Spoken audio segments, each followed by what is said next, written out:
Excellent, thank you. Bonjour, good morning. It is so lovely to see everybody over here live and in person, many of you.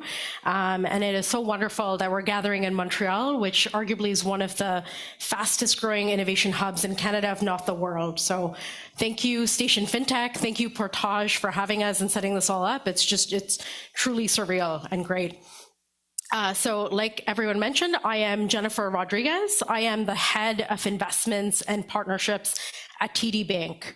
And what that means is I have a team of dedicated professionals who spend their days meeting with several folks like you, so several fintechs on an ongoing basis to really understand the solutions and the value and innovation that you're creating in Canada.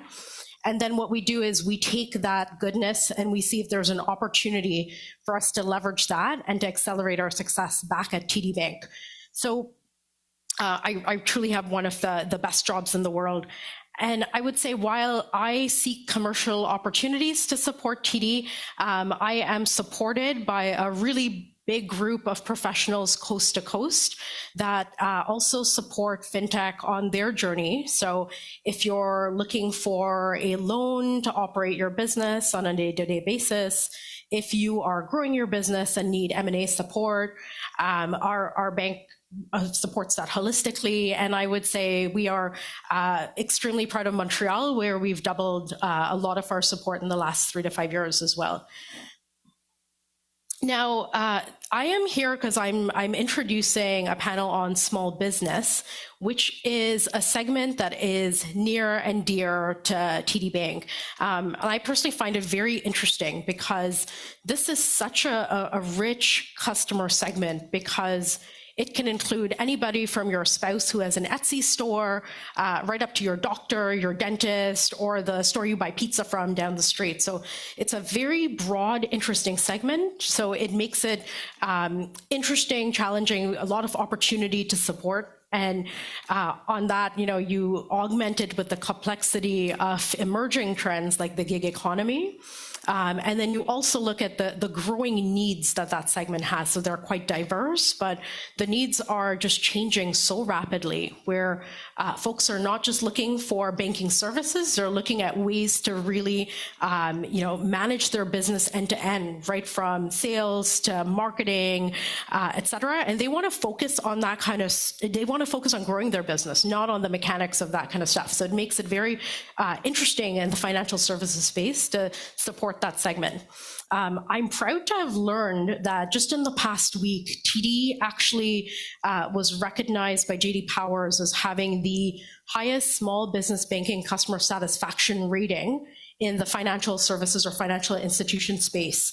And it got me a moment to really think about, what made that happen, or what was special about that. So what I learned is that, and not surprising, after working at the organization for about 10 years, is that we have a very dedicated focus on uplifting people through our commitment to diversity and inclusion. And that shines through a lot of the things we do, including the way we manage our small business segments. So we have bankers that are dedicated to the Black entrepreneurship experience. We have bankers dedicated to the women entrepreneurship experience. So we actually have over 170 what we call we bankers, so women in enterprise bankers that really understand what female founders, female entrepreneurs are going through. So be it challenges as it relates to stereotypes or gender inequity. And we have a number of bankers that support you not just on your financing needs, but things like mentorship, education, engagement with other founders so that you can learn and grow your business. So I'm really proud of how we approached our segments, and I think it shows in how we've been able to move forward. But there's still so much more that can be done, which is why we are really proud to support this panel that focuses on small, medium enterprise. And on that note, what I want to do is I actually want to welcome Julie Lavoie and her fellow panelists. Julie is the Vice President of Small Business Banking over at TD Bank, and she's going to moderate a great conversation with a number of great women leaders in the space. Thank you very much.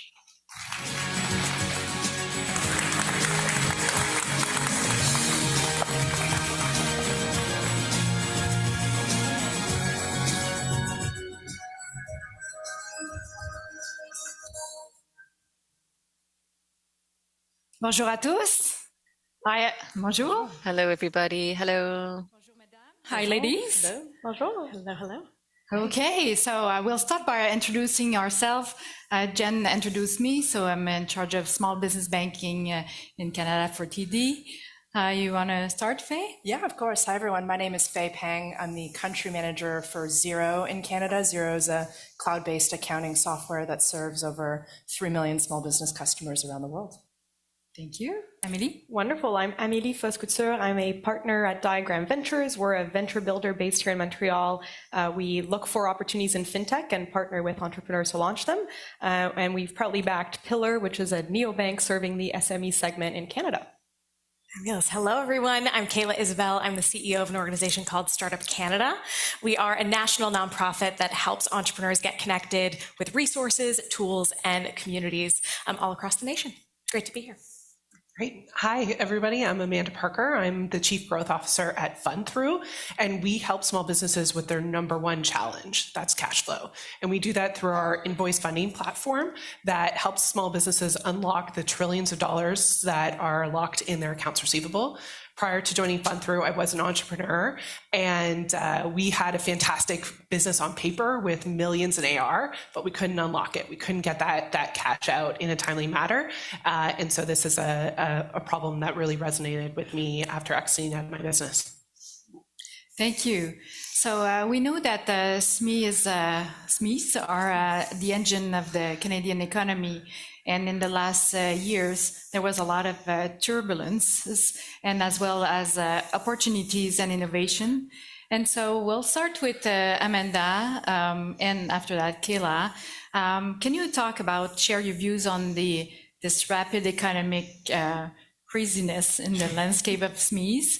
And what's your view on that? Absolutely. So just so we know how large of a problem this is, 98% of all employer-based businesses in Canada are small businesses. So that's huge. They're really the underpinning of the economy, and any kind of fluctuation in how small businesses are performing can really impact what we see on our day-to-day lives, what employees are seeing. So it's a really big challenge. And throughout the pandemic, these businesses experienced lower profitability, more challenges with sales. And of course, we haven't really been in a recovery that long since kind of prime time COVID. And so 93% of the small businesses are now worried about a recession. They're combating inflationary pressure, so obviously increasing costs, but also trying to maintain their customer base, which means that they're absorbing those additional increases in costs. And 78% of those small businesses feel that the economy is getting worse, and they're preparing for impending doom. And I know that sounds pretty bleak, but this is the kind of conflation of all these challenges are supply chain challenges, competition when it comes to hiring, labor shortages, lack of skilled labor, and of course the high costs of acquiring that labor. And so what does that mean for small businesses? In order for them to prepare for what's coming, they're likely to reduce their workforce. We're seeing that with layoffs, right? Every other day, there's a new announcement of a layoff. They're downsizing, they're scaling back operations. And what we're hearing from our small businesses is that they are really in need of tools to try to continue growth through this period. But what we're hearing is that they're scared to take on larger contracts for fear that they're not going to be able to meet that demand, or they're going to have to lay out that initial cash flow, but may not get it for 250, 300 days later. So lots of challenges for SMBs right now. Agreed. I think we're going to be a nice stats corner over here with lots of great statistics and echoing everything that Amanda's just shared. I don't think any of us are under the impression that it's been an easy last couple of years for small businesses. We don't need to belabor, the incredible resilience that we saw demonstrated, the challenges we saw so many founders and small business owners navigate, and they're not out of the woods. I think there's this sentiment going around right now, we're out of the pandemic, we're not wearing masks, we're in this completely different transition. Small businesses are not there. And we need to be really cognizant of the support that we continue to offer them, the advocacy we continue to do at all levels of government to keep some of those supports going, and the purchasing power that each of you have in this room to continue to support small businesses. So in addition to some of the great stats that Amanda shared as well, during the pandemic, we saw almost 2 million new businesses emerge in Canada. And that is obviously a huge number based on the population that we have in this country. But about 25% of those businesses that started up were out of necessity. They either lost their employment, they needed to bring in additional revenue, they needed to feed their kids. So there's this huge moment, I think, for us as support organizations, as service providers, to show up for those new and emerging businesses that might not know how to run a business. They might not know the language of entrepreneurship.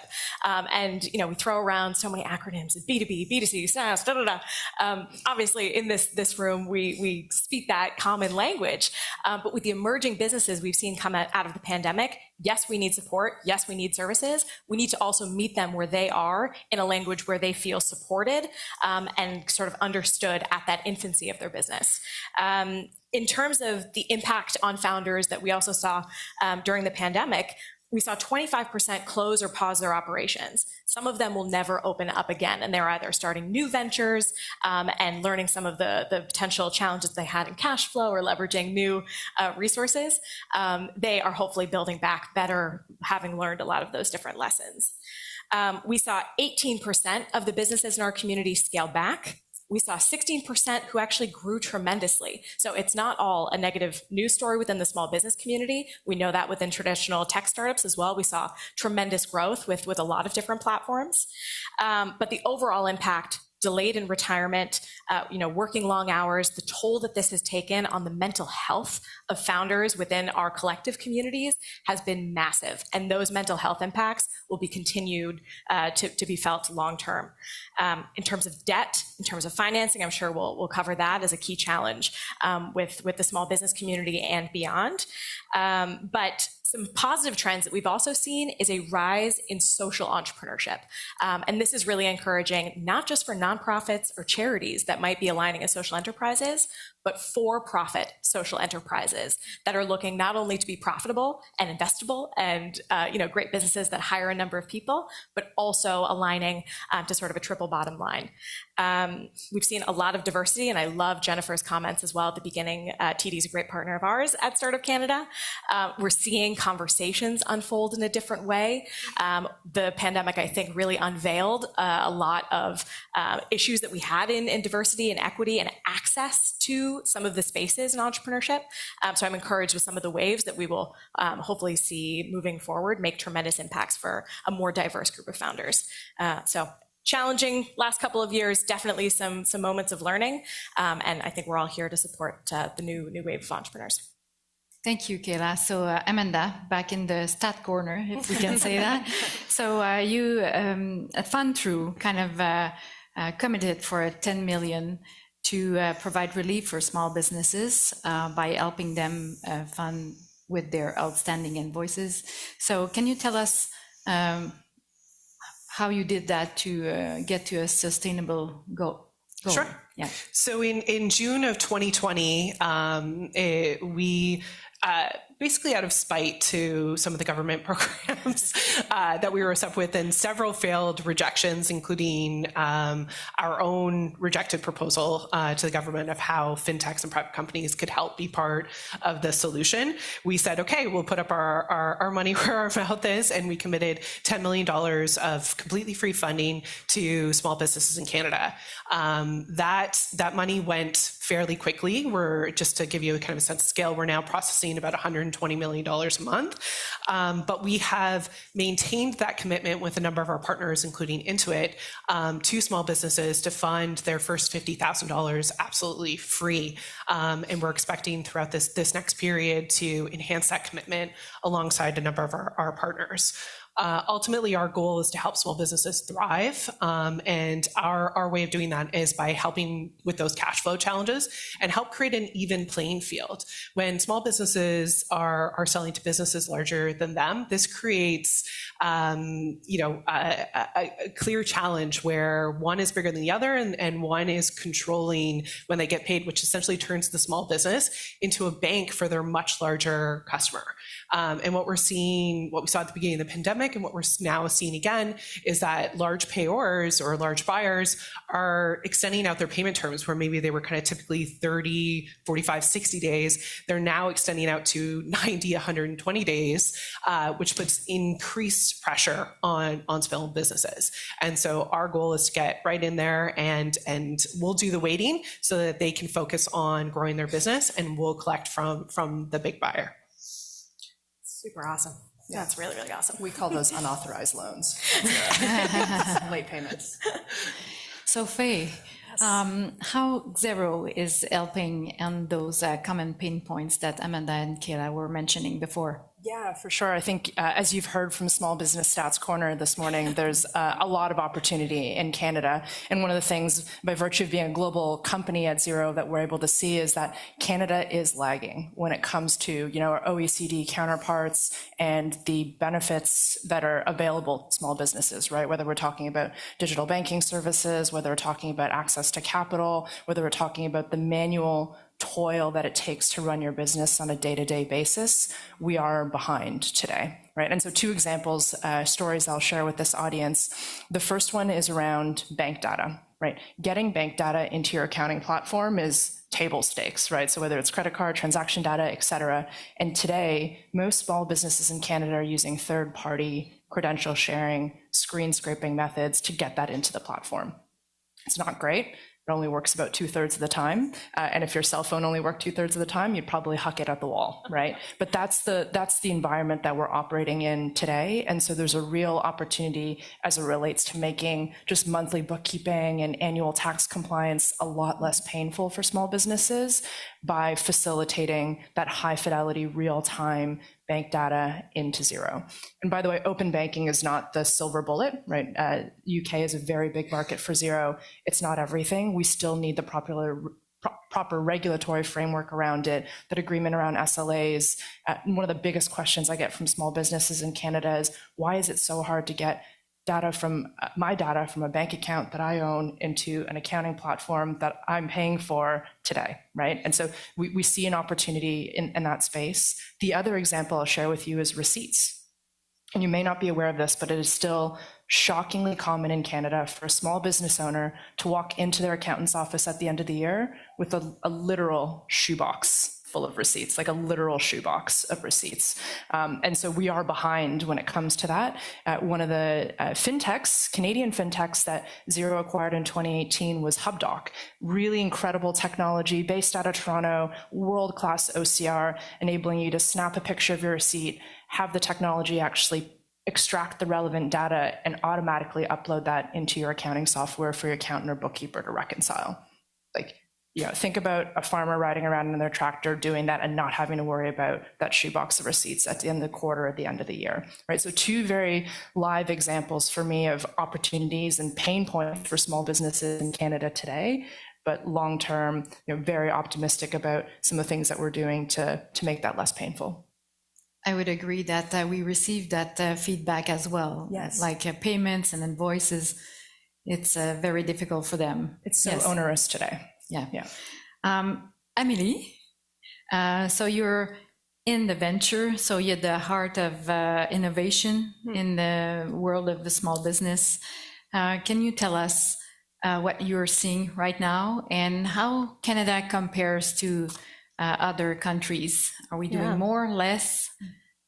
Absolutely. Are you on the same opinion than Faye? Well, my fellow panelists have really set the stage by kind of mentioning many of the pain points that this segment faces in Canada. And I think How we've thought about this from, as an investor in the market is, I think there's some spaces where there's been some innovation building over the last couple of years. I'm thinking about, everything to do with capital, lending. There's certainly still a lot of room to grow, but it feels like there's innovative models, revenue-based financing. There's, really some interesting things happening. I think everything to do with accounting, bookkeeping. Again, it's not a solved problem, but I think software has been kind of injected into that process and it's starting to take shape. If we look out a couple of years, I think some of the things that we're particularly excited about is really getting a little bit deeper into the financial stack of the SMB. And when we, to build our theses, we speak to a lot of SMB and kind of understand their pain points. And I think it's not intuitive for a small business owner that they have to interact with so many platforms and service providers to run their business, right? They're in business to sell a product, a service, make money. To them, that's sort of one, quest that they're on, and it's not natural to have multiple, someone for your account, someone potentially different for cards, lending, accounting, taxes, et cetera. And so I think our view is, the real future vision is to have all of this in one place and have it work really, really seamlessly for the entrepreneur. The way to do that, and some of the exciting things, we're seeing, I think, is starting to build actual financial products in a novel way for this segment. And so at Diagram, we looked at the space and we launched a company called Pillar. They're building a neobank for small and medium businesses in Canada. They're starting with a really easy to open account. I think this is something, really, really important. We talked about how many new businesses get launched. So making that process easier, I think, can add a lot of value. And, integrating cards, invoicing, really all in one place so that for the owner, it's just one experience. But, it's not only us. There's a lot of other companies. I think FloatCard is an interesting company that's, attacking probably a similar opportunity with maybe a slightly different angle, starting with cards. But all of this, I think, is really exciting. The answer to the second part of your question, Judy, how does that compare with what we're seeing in different geographies?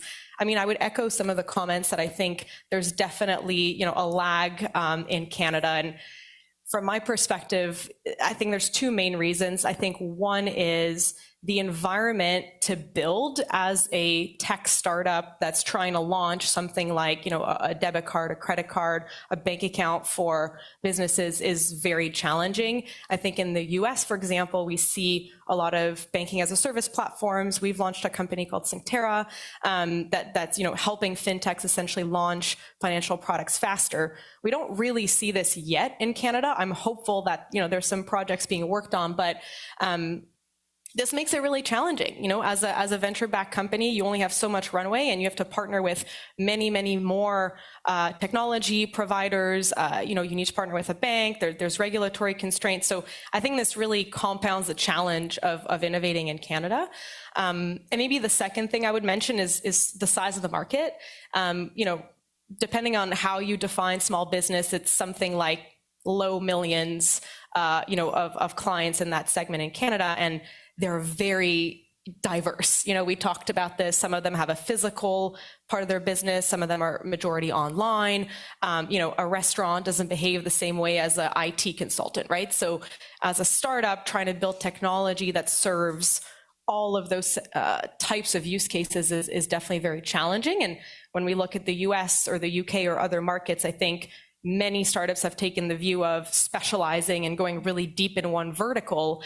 That's just harder to do, I think, in Canada when, each of those verticals is a little bit smaller on its own. So, but, we're very optimistic about a lot of what we're seeing. And I think there's a lot more to come in this segment in the coming years. Absolutely. Could I build quickly on this? I was going to say, please build on Amélie. Could I? Because I think you're bang on. And the only other thing I would add is the role that government plays and the regulatory environment, right? So whether we're talking about open banking, whether we're talking about payments, right, and the work needed there, whenever we look at other markets, those have been force multipliers for tech adoption within the SME community. So I'm thinking about e-invoicing in Australia. I'm thinking about e-payroll from the ATO. Like there are those things that just really even if it is a small market, make it worthwhile to build there because it's not such a tall hill to climb. Yeah, absolutely. Right? Yeah, absolutely. So, Faye, do you see other, going forward, right? And to what you were saying with Amélie, do you see other challenges to innovate for FinTech in the SME side? Yeah, and I want to make sure that the message is not doom and gloom on the panel, because I think we put out a lot of stats around why it's really challenging for SMEs, but just to reiterate, very optimistic about the small business community in Canada. The couple other pain points I might call out. So this summer we released something in North America called Xero Small Business Insights, or XSBI for short. And what XSBI is a program we've launched in other regions in the world to aggregate and anonymize the data from tens of thousands of small businesses that are on Xero and actually pull out insights. So really different from your typical small business survey, which is you ask a question, you get sentiment, et cetera. There's a lag. This is very near real time. So we just released results from March to June of this past year. And one of the key things I want to call out is we looked at same sales. We looked at time to get paid and late payments, aka unauthorized loans. And the stat that I was blown away by was average days to get paid. So in a world where for small business, cash is king, in a world where those big payors are trying to drag that time out, we are seeing time to get paid in Canada at 27.5 days, right? And that's on average 7 days late from when they actually want to get paid. There's a big opportunity for us here as we think about making payments more seamless. I mentioned e-invoicing. In Australia, that number is 20. They're getting paid a full week sooner than small businesses in Canada, right? And again, in a world where days matter, let alone weeks, it's really meaningful for small businesses if we as a community can think of ways to get them paid faster, get that money back into their pocket. And so we are really excited to announce 2 partnerships with Canadian Fintechs, Direct Pay and Click to Pay, effectively enabling Interact payment embedded within your Xero invoice, right? So what they're seeing for customers is, hey, you can actually get paid 2 to 3 times faster, right? And your interchange fees are about 40% lower. So it's innovation like that that gets me really excited around, okay, we can make life easier for small businesses. We can get cash back into their pockets sooner and meet the customer where they are. Amélie? You want to continue on the looking forward? Sure. I think it's very interesting what you were sharing, Faye. I think I'm curious to hear actually, it's interesting that embedding the payment in the invoice makes such a big difference, right? Because it's not necessarily a cash flow optimization from the large purchaser's perspective. It might be behavior or just ease of payment, right? Totally. So that's something really interesting. But yeah, talking about maybe some of the areas that we're excited about moving forward. I think there's a lot of challenges left to be solved in the space. One of the things that we've been thinking about is labor shortage, and I think this is a topic that came up. And it's really interesting to think about as a small business, what opportunities does this create? Obviously, if you're a predominantly online business, maybe it impacts you a little bit less. But I think for businesses that have a physical component, all of a sudden having someone sitting or standing at the checkout counter might not make a lot of sense. So one of the spaces that I'm doing a lot of thinking about is everything to do with payment, checkout in stores, in restaurants. We've already seen quite a lot of innovation in this space during the pandemic, but I think there's going to be a lot more to come as a lot of those SMBs are really thinking about how can they make the most of the people that they are able to hire and bring a lot more efficiency in sort of their day-to-day. Thank you. Kayla? Yeah, I think moving forward, like even in this room, some of the people that you're networking with, and even on this panel, there are so many support organizations and private sector partners and financial institutions and new emerging disruptors in the space of entrepreneurship at large. We're just talking about FinTech today, but beyond that, and having a sort of a recognition of empathy for the entrepreneurs that are navigating all of this for the first time. We live and breathe this every day, and I can't keep up with all the new offerings that are coming into play. So I think this idea of this seamless access, whatever we can do as a collective, the power of partnerships here as well to amplify really great innovative solutions for small businesses. There's I think a lot of really great movement there. And moving forward, I think there's a lot of encouraging new fintech startups coming up focused on funding and not necessarily writing the checks, but making it easier to access and understand where can you even access financing? What does it look like to build a relationship with your financial institution? What are the offerings that they can offer you, either nationally, provincially, or through less traditional means? Who are the VCs? Who are the angel investors? What other types of capital can I access as a small business? We talk so much about this in the traditional tech space, but small businesses really struggle in even understanding that full landscape. So I think of groups like Hockey Stick or Pocketed or Fundica that are showcasing grants and offerings, hiring subsidies or new government supports that come out. Then we say that doesn't work. Here's a better recommendation. So it creates a conversation. But I love seeing those emerging fintechs, entrepreneurs solving the problem that they faced as entrepreneurs and trying to access some of that funding. But super inspiring talent. We have no shortage of phenomenal ideas in Canada. We just need to fund them, make them more women-led, and scale them. So Kayla, it's interesting. We just deployed Fundica to our. Oh, amazing! Yes, so it's a platform to help find resources, and so we see directly the impact when we help our clients. They are able to find the solutions. We cannot keep up with the 1,400. I think programs there is. So that's pretty neat to help our clients. And the last one we helped was, the first one, was a woman-led business, and like she could find something to help her business. So that was quite interesting. So just deployed that. We're going to see how it goes. Amanda, you want to finish on that? I totally agree with the sentiments of my fellow panelists, and for us, and one of the exciting pieces is to be able to offer solutions right at time of transaction, where that transaction is happening, whether that is in Xero, whether it's on a marketplace, it's on a website, wherever it's happening, leveraging the data that's happening both within that marketplace or invoicing accounting platform, and offer it right at that time, and being able to match that with other data that's happening, whether it's banking data, it's your accounts receivable data, it's KYC data, and offering up the right solution at the right time, and breaking up that fintech stack so that you don't have to open FundThrough in a different app and re-enter information over there. Everything can work seamlessly through leveraging banking as a service, payments as a service, security as a service, all these different things that are available, and building on that stack. So for example, in our case, it's essentially like FundThrough in a box that now can be deployed anywhere that a transaction is happening, and offering up really unique solutions at that time based on whatever the need is. And that's the most exciting piece. Okay, so we have we will have time for questions. So I understand there's a kind of a cube that we throw somewhere. Oh, there we are. So I will let you throw this one. Okay.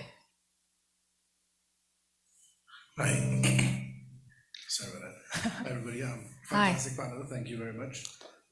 It's a bit of a complicated question, but I'm curious where so financial services has traditionally had a bit of a bad rep. Kayla, you mentioned social enterprise, etc. I'm of the belief that we should be entering a zone where that's not even a word. All organizations are social enterprises. So my question is, to what extent do you think SMEs can pull the market to where we're more focused on the client, on the customers first? So what we're doing is actually changing and transforming the consumers' lives. So it's sort of, how do we make it so that social entrepreneurship is not a thing anymore? It's just table stakes. That's my question. Kayla, you want to start? A great question. I don't know if I have a full answer to it, but I love that sentiment that we should be, we have to, because our customers are demanding that we think of our businesses not just as for-profit revenue generating engines, but they're looking to see how we are collectively contributing to climate change and huge social challenges that we see in our country and around the entire world. So I think naturally we see that evolve, and we're going to see companies, if they are truly listening to their customers, evolve. So I think it actually will happen organically, and we will see companies that have that really clear value proposition rise. I think in terms of funding, though, there's still some room to go in terms of investment. We often see social enterprises maybe as smaller and less scalable and less profitable when that's not necessarily the case. I look at Indigenous businesses as a really great example of that. They have always been rooted in social good and bringing revenue and wealth back to communities, and have always had this mindset. But there's this perspective that the technologies that they might be creating, or these really great products and services that are super exportable, that there might not be scale there. So I think it's a great conversation that we have. We also see more women entering into traditional social enterprises. I think maybe 57% versus 43% men. So once we start recognizing more social enterprises and funding them, that might also balance out some of the issues that we see in capital going to women-led ventures. So I don't really have a concrete answer, but I'm with you. Anyone wants to add to Kayla? Or we go for another question? I can add on top. I think, Amélie talked about like labor shortage for companies. Small businesses and autoimmune being the number one challenge in your mind, right? And I think one of the things that was the silver lining of COVID is people saying, I don't want to wait to find that dream job. Like, I actually want purpose now. I had breakfast with a partner in an accounting firm today. I hope there's no accountants in the room. She's like, no one wants to work in an accounting firm for 3 decades just to make partner anymore. They actually need purpose today. And so to the extent that your company doesn't have that really clear purpose, that you're not thinking about ESG, I think it's going to make your job of attracting and retaining top talent really difficult. So in that sense, it almost becomes existential around, you need to find like the social part of your enterprise pretty quickly, articulate that well and execute it, because otherwise people are going to go and find things that they actually resonate with. And it has to be real. It can't be this greenwashed kind of sentiment that, we support diversity and inclusion, but our entire executive team are white men. We need to actually see, what types of commitments organizations are making, live and breathe them. And then that will also create some social kind of ripple effects that we actually see the product or the output of those types of commitments. Thank you. I see the micro is, discussion, and a few people in the panel picked up on the regulatory framework in Canada. I'm from the UK, and lots has been done there to open up competition. I would love to know from the panel what needs to happen in terms of the regulatory framework here to really open up the ecosystem for fintechs. What are the things, the tangible things that we can actually do and maybe take a lead from other countries?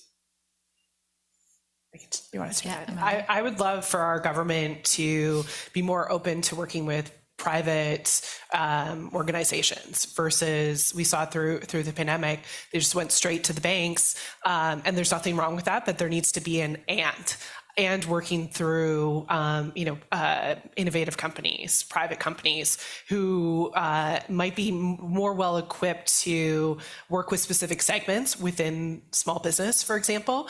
Small business isn't a monolith. There are many different segments, and there are unique solutions for each one of those segments. And I think it's important for the government to consider that versus just closing off and going to what is, been their kind of tried and true so far, which can often be a very slow progress.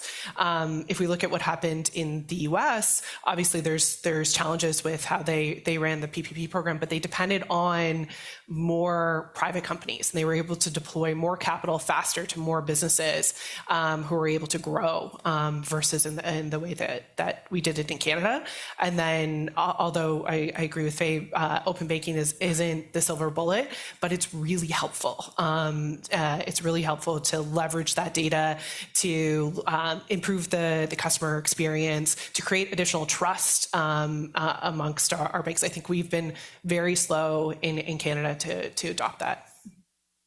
If I can maybe add a perspective here, I think in addition to regulation, it's also, you know, how do the incumbents in the space work together with sort of emerging companies and startups? And this conference is actually very interesting, right? Because it's a fintech forum and we have participants from sort of both sides, even looking at the panel here today. And I think the industry structure in Canada is very different from a lot of other markets where we have, you know, a high concentration of big players. And that, you know, creates some challenges, but also maybe opportunities, right? Where in order to figure out what works in a segment like SMEs, you know, potentially the best player to test that out, right, is a new fintech startup that's going to experiment, that's going to build software, that's going to, you know, try things out, pivot, be nimble, and, you know, it's an opportunity to partner, right? Because those companies are going to need an exit path, they're going to need capital as they scale. And so I'm definitely encouraged to see these types of conversations and sort of both parties coming together and thinking about how as an ecosystem we can move things forward, because I think beyond policy, you know, kind of the partnership between the two sides of the market can make a big impact as well. Totally agree on that. Go ahead. Hello, accounting firm representative who's worked for less than 30 years. Less than 10 years. I'm so sorry. So I've worked for a number of years in the UK, working with some of the fintechs over there and seeing kind of the change of the fintech ecosystem here.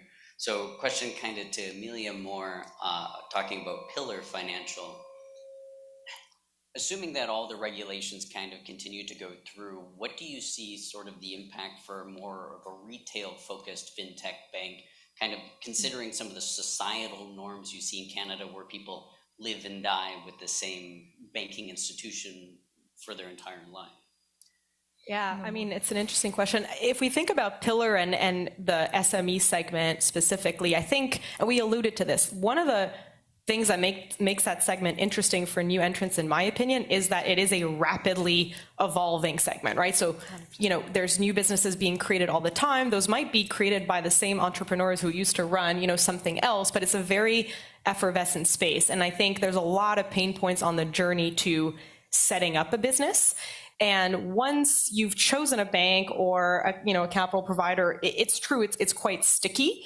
But I think the fact that there's just a lot of rotation in the market means that it is, obviously we believe that, we've backed a company in the space, but I think if you catch the entrepreneur at the right point and you're really that kind of inception partner, you make it really easy for them when they're a young business to set things up really efficiently. You can, really position yourself as a partner for the medium term, and it becomes very sticky. So that's how we've thought about it. And I think that is different than the, personal retail segment where there's just less of that natural rotation. So to your point, it's harder to dislodge. But that's an aspect that makes the segment interesting, in my opinion. Can I add on that, saying that it's, however, joined to the hip, right? The business owner is usually an individual. So I would say the one that will crack both will be maybe in the best place. Yeah.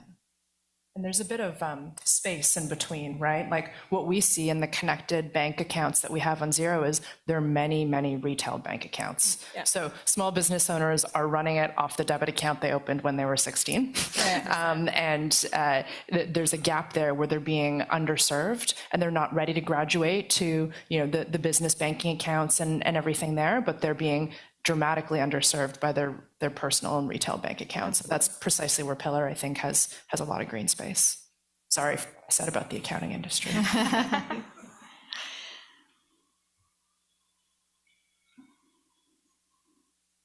Okay, so I think we have 20 seconds left. So it was great to have all-women panel today. Yeah. We agree, right? Yes. And I would say with awesome ladies that are at the heart of the change of our fintech industry. And so thank you so much. And we'll probably talk soon, right? In many occasions. Yeah. So we're there if you have any questions afterwards. Thank you. Thank you, everyone. Thank you.